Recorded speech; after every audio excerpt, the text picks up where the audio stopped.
Hi, I'm Steve Roberts, Technical Service Advisor for Standard Supply. Today we're going to make a short video on how to measure superheat and subcool using analog and digital gauges. So you see here we got this unit running in air conditioning. We've got our analog gauges hooked up, the high side and the low side. We're going to start out with superheat, so we've got a temperature probe set up down there on our suction line.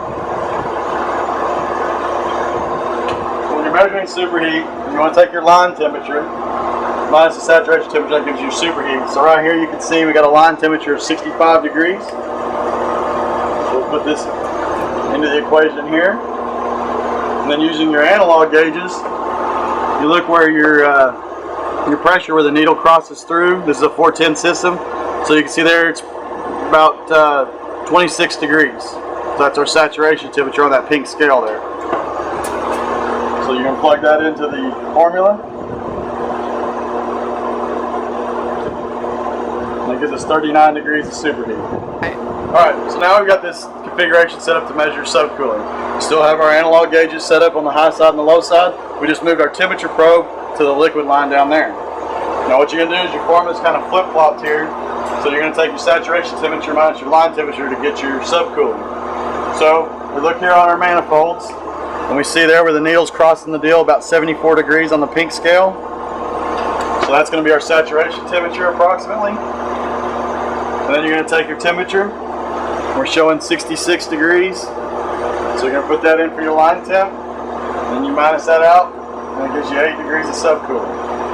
So that's how you measure superheat subcooling using analog gauges. So now I've shown you how to do it with the analog gauges. And you can see where you're trying to kind of playing a guessing game with where that needle's falling in the scale to get your saturation temperature. It's not real accurate.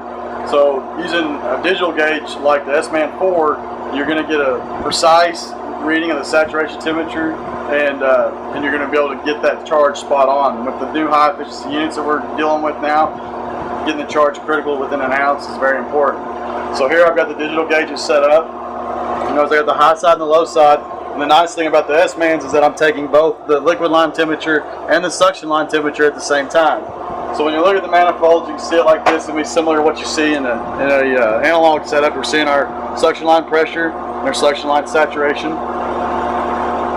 And then you can see our high side pressure and our high side saturation.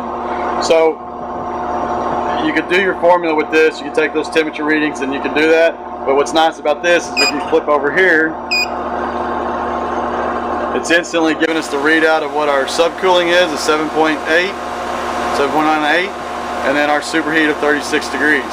So it gives you all those readings, no math, takes all the math out of it, and makes your charge a lot more precise.